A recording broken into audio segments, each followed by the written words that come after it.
வாழ்வை மாற்ற நினைக்கும் தைரியமே உன்னை 90% மக்களிலிருந்து வெளித்தள்ளும் முதல் படி. பழைய உன்னை பிரியாவிடு, புதிய உன்னை சந்திக்க ஆயத்தமாகு. இது உன் இரண்டாவது பிறப்பு.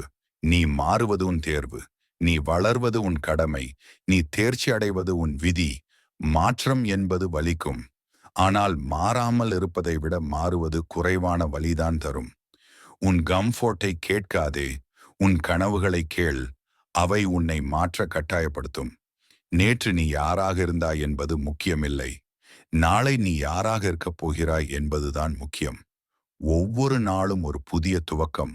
உன் பழைய வாழ்க்கையின் கடைசி பக்கத்தை மூடு. புதிய கதையின் முதல் வரியை எழுது. சிறிய மாற்றங்களின் சக்தியை குறைத்து மதிப்பிடாதே. ஒவ்வொரு புரட்சியும் ஒரு சிறிய துவக்கத்தில் இருந்துதான் தொடங்குகிறது. உன் வாழ்க்கை என்னவாக இருக்கும் என்பதை மற்றவர்களை தீர்மானிக்க விடாதே. ஸ்டீயரிங்கை நீயே பிடி. வாழ்வை மாற்று என்றால் மலைகளை அப்புறப்படுத்துவது அல்ல, மலைகளின் மேல் ஏறும் சக்தியை வளர்ப்பதுதான். மாற்றத்தின் காற்றை உணர முடியாதவன் புயலின் சக்தியை ஒருபோதும் புரிந்து கொள்ள மாட்டான். உன் வாழ்க்கை புஸ்தகத்தின் அத்தியாயங்களை நீயே மாற்றும் ஆசிரியன். உன் சிந்தனைகளே உன் வாழ்க்கையின் கட்டிடக்கலை. அவற்றை ஞானத்தால் வடிவமை.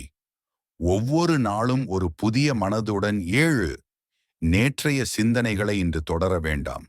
உன் மனதை பூமிக்கு ஒப்பிடு. நல்ல விதைகள் நட்டால் மட்டுமே நல்ல விளைச்சல். பயம் என்பது கற்பனையின் பிரிசன்.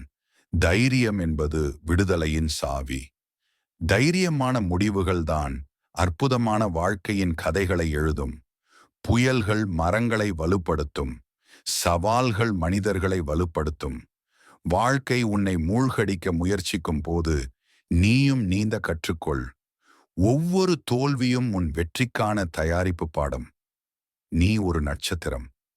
மற்றவர்களின் வெளிச்சத்தில் மறையாதே. உன் தனித்துவத்தை கொண்டாடு. உன் வேறுபாடுகளே உன் சக்தி. உன்னை போல் வேறு யாரும் இல்லை. அதுவே உன் மிகப்பெரிய சக்தி. கனவுகள் கண்ணுக்கு தெரியாது, ஆனால் அவை உன்னை தெரியும் இடத்திற்கு கொண்டு செல்லும். உன் கனவுகள் உன் ஆன்மாவின் சத்தம். அவற்றை கேள். ஒவ்வொரு பெரிய சாதனையும் ஒரு சிறிய கனவுடன் தொடங்கியது. அமைதியான மனதில் தான் ஞானம் பிறக்கும். வெளி உலக குழப்பத்தில் உன் உள் அமைதியை இழக்காதே. உன் மனதை ஒரு தோட்டமாக கருது. நல்ல எண்ணங்களை நடவு செய். மற்றவர்களின் நாடகத்தில் நீ கதாநாயகனாக மாற வேண்டாம். உன் வாழ்க்கை நாடகம். நீயே எழுத்தாளன், நடிகன், இயக்குனர். உண்மையாக இரு. உன் ஆட்டத்தை ஆடு. உன் பாட்டை பாடு.